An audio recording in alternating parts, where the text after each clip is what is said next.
Hi friends, it's Julia. Thanks for stopping by my channel today. Today I'm sharing a layout that I created with my June 2019 Counterfeit Kit Challenge kit. Now I have all this product out initially because I pulled it all out with the intention of using part of it, if not all of it. Now I had been using this kit to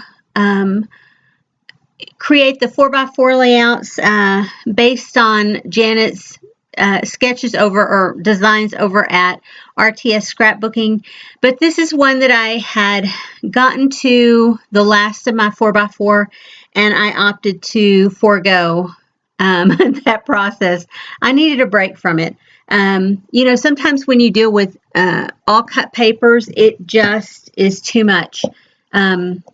You need something different rather than following a format. And so that's what I've done here. I'm just doing my own thing. And I'm going to for me, a tried and true design, and it is a grid layout. This is one that I found like a sketch for years and years and years ago, and I have stuck with it. So you can see there, I've got 3 photos, and then I've got a what do you call it, a wreath on that one cut apart piece. And now I'm going to choose some papers to go back behind the photos to just layer things up. It doesn't have to be super straight or but it's going to have some cohesiveness to it, if you will. So you see there, I'm moving the photos around because of the paper selection that I'm using. I have the floral paper behind the 2 girls, and then my cousin and her son, I use that blue chevron paper behind. And I'm using some of this holographic paper. I have pink and blue there, and I'm using some of it. You know, I had put it into my kit as specialty paper, and really I'm at the bottom of the kit. I'm ready to be done. And I still had a ton of it in there. So I thought, well, what better way than using it as layering bits and pieces. So that's what I'm doing here. And so you can see I used a lot of the bigger scraps that I had. And then now I'm looking through what I have left to see what I want to use up from what I have. And those, I love using the smaller bits and pieces of scraps to create layers, dimensional layers on my page. That one is a piece. It was a scrap that I had added in, and I love that it has a shimmery tone to it. So I cut part of it down, and I'm going to use it behind that top photo. Just loving how these layers are coming together. This whole layout, I mean, for me, I can't go wrong if I'm using this grid layout and layering up papers behind the photos. To me, it just adds something cohesive, and it's, like I said, my go-to design. I'm continuing to look through what I have pulled out to see if there's anything else that I want to use. And I'm going to use that same almost banner type behind the other photos as well. I'm just continuing to layer up here. I'll find some blue or turquoise embellishments here in a few minutes to go behind the other 2. That's the piece of glitter paper that I had in my stash that I've had in there for a long time, and in this kit, and I'm finally glad that I've been able to use it there. You can see I have embellishments and stuff laying all over my desk. Sometimes I wonder how I can scrap on such a messy surface there, but when I have an idea in mind and I want to get to the bottom of it, then I know this is what I have to do. This is my process, and it is not in any way, shape, or form a neat and tidy process for me, especially on these layouts where I pull all the embellishments and everything, the papers and everything ahead of time. So, yeah. And that's something that I've recently started doing when I have built these kits, and like with the 4x4 series that I just completed. To me, it helps to really narrow my focus down on what I have left and what I still want to get used up. And with this kit, I used a ton of embellishment. Tons of embellishment, tons of paper. I had added in tons of scraps to this kit, and so I've been able to use so much from it.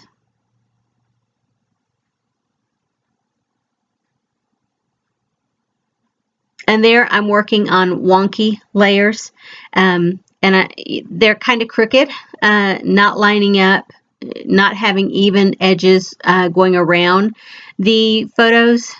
And for me, it's kind of hard to do, and I struggle to do it, and I have to truly work at it because my left brain can sometimes take over, and I can become so rigid with lining everything up. And I don't necessarily always use a ruler, but I always try and keep things fairly even or spaced evenly, if you will. Even though it doesn't have to be matchy-matchy, it still has to have an even flow to it.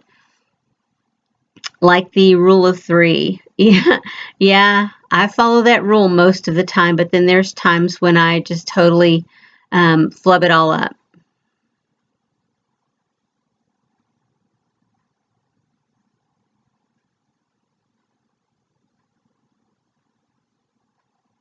And you can see I'm just trying to get things how I want them. And I'll mess around with this for a little bit, trying to get things how I want them. But I know I don't want them to be even and straight.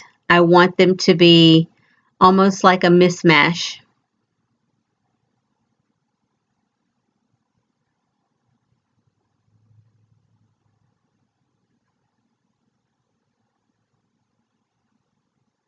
And so I'm actually going to use that piece there to create my title on. That's going to be where my title goes.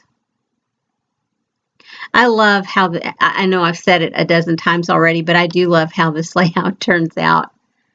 For me, it turned out, like I said, it's my go-to design. The photos themselves are of my cousin Lee and her 3 children.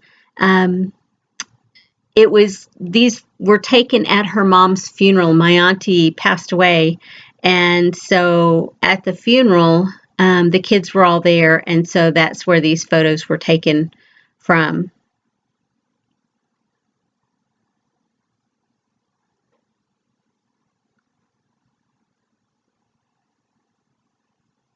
Yeah.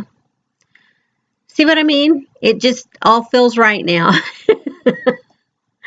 Or it does to me. I hope it does to you guys as well. I'm looking through what I have as far as embellishments go and what else I think I might want to use on here. But the first thing I really need to do when I'm doing a layout like this, and I'm planning on adding embellishment to it as well, I want to go through and put my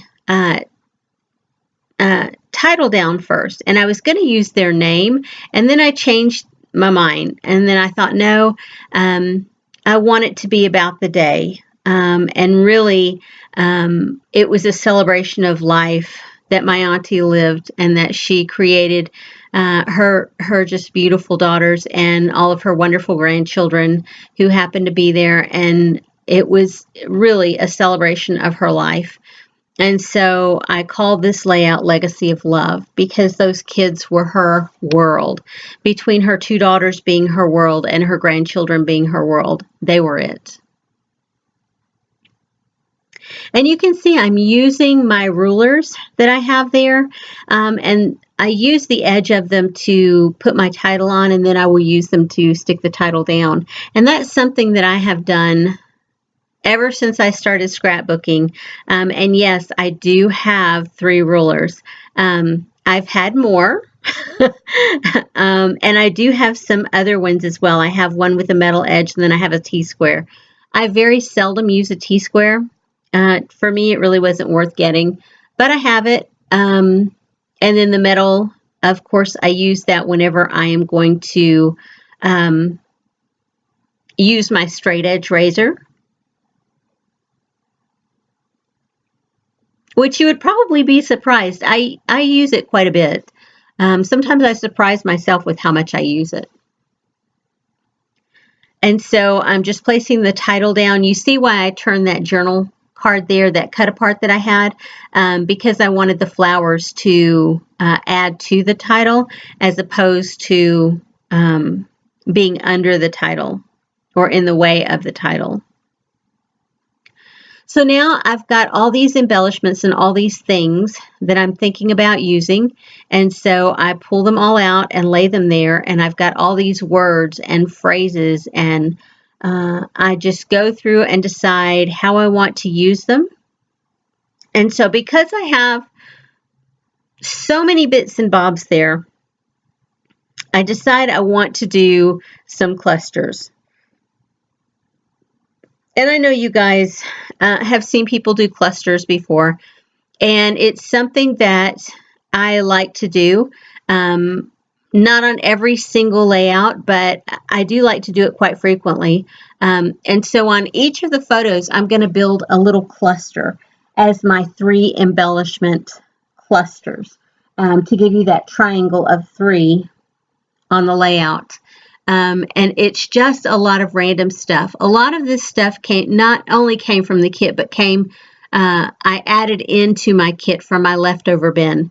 And it's one that I have above my desk if I chew things.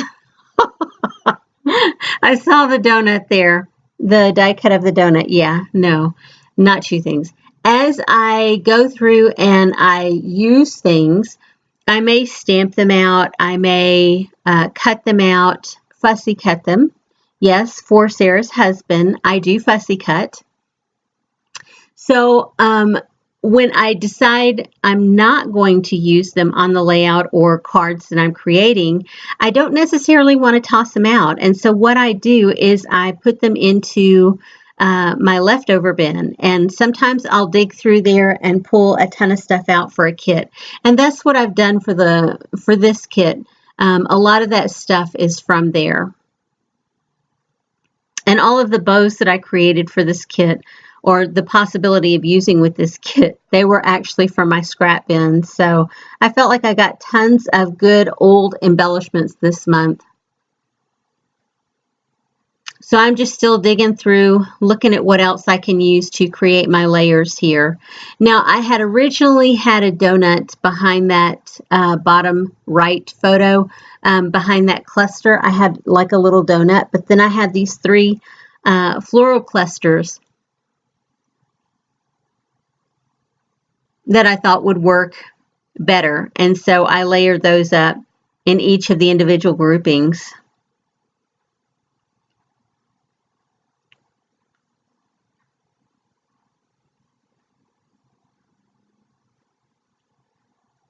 I guess I just had the 2 flower die cuts, and then I used a sticker die cut on the one with my cousin and her son.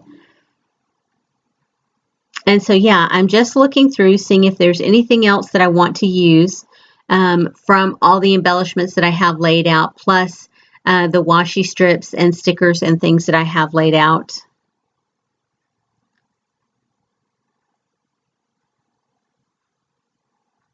Sometimes my process is not quite like other folks' process. Sometimes they go into something knowing exactly what they want to use, and sometimes I just have to shuffle through my supplies, playing with things that I might want to use. That's why I find this so successful for me. And I know a lot of people are in the groove of making individual page kits. And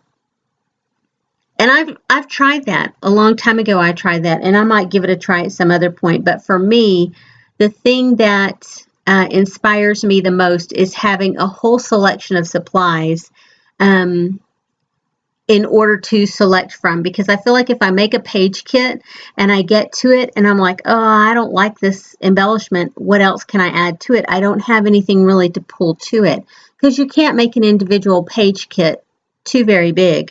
And so for me, this allows me to have a kit put together And if I can't find something that I've pulled for a layout, then I can always resort back to what's left over in my kit and go, rummaging through there.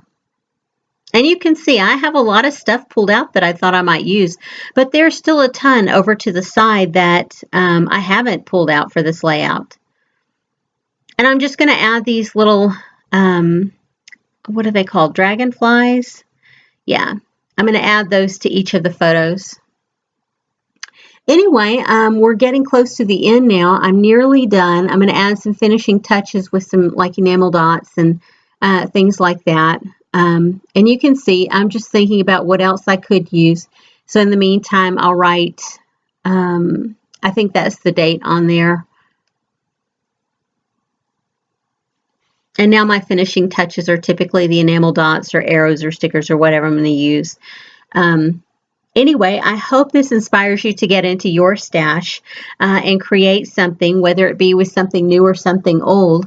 And, get your supplies used. You bought them to use them. I just hope that this inspires you to get into your stash and create something with something that you already have.